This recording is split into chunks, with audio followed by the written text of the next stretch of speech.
Hello，歡迎收睇 Arthur 揾食大灣區頻道，我係 Arthur。今日我哋去江門玩啊！第一站嚟到新會區嘅燒鵝一條街，呢度真係好多燒鵝酒家，而且每一間都話係百年老店。之前聽到有講話外地人食萍香，本地人食恒益，我自己咧就兩間都試過，就總係覺得滔滔介紹過呢一間係好啲嘅。古井燒鵝咧係一個都係御廚啦。聽講就係南宋御廚因為朝代更替逃難到嚟新會，然後靠賣燒鵝維持生計。咁御廚啲功夫梗係掂啦，於是乎就賣到出晒名，就有咗古井燒鵝啦。呢度11點開門，由於我哋早一啲，所以喺條街度再行一行。除咗燒鵝之外，呢度最多店賣嘅就係陳皮啦。我哋都知道陳皮係每年都要攞出嚟曬下嘅，但係就真係唔知道原來咁鬼樣曬喎。咦，好似嗰個咪好似個網紅嚟嘅？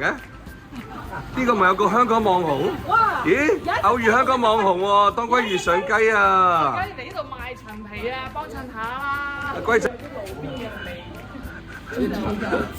有啲陳皮，有陳先有陳皮味啊！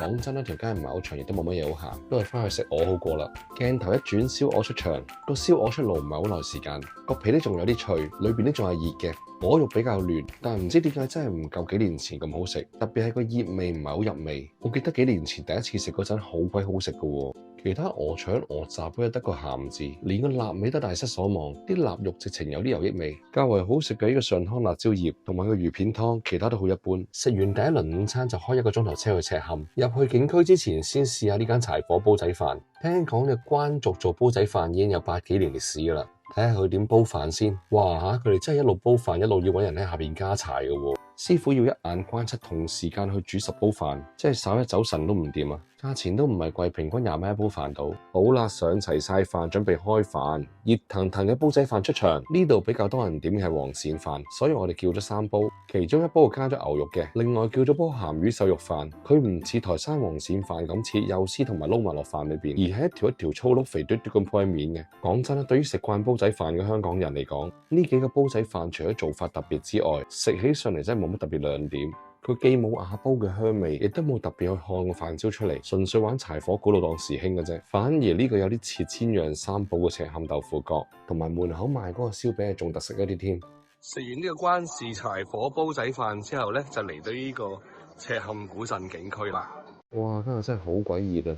不過見到咁靚嘅風景，大家又好似唔記得咗溫度咁啦。呢個係一個大型活化項目，喺古城基礎上高修復保護同埋活化利用。呢度佔地1500畝，地方真係好大。經過啱一輪暴雨之後，又天朗氣清，我哋又去古鎮啦，好靚啦！入門口呢度感覺有啲似九州嘅豪斯登堡。暫時嚟講，呢度都唔算好多商業化配套，雖然玩嘅嘢唔多，但呢度周圍都係打卡位，啱晒我哋一班老人家影相啦。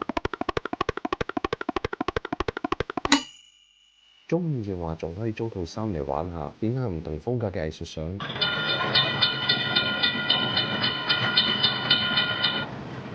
原來赤坎呢度咁早已經有電話㗎啦喎！你說赤坎 city 不 city 哦，赤坎真係好 city 哦！呢度靚嘅風景就有好多好多，中意影相嘅話真係影一日都唔夠喎。除咗影相之外，裏邊亦都有好多可以睇到當地文化歷史風俗嘅地方，亦都有好多專題展覽。入園之前原本大家都覺得門票有啲貴，但係入咗嚟之後咧都覺得好值得。好啦，成日行咗13000幾步，係時候補腰嚟補腳嚟啦。呢一次嚟見到佢哋鋪頭講中咗，面積起碼大咗1倍。今次點嘅嘢同上次探店嗰陣差唔多，就係點多咗個雞、台山五味鵝同埋豉油黃鵝腸。當然梗係唔少得呢個藥膳牛奶湯底嘅生蠔雞子豬腰湯啦。我已經充滿力量啦！呢日嘅江門之旅到呢度結束，多謝大家收睇，下次見啦！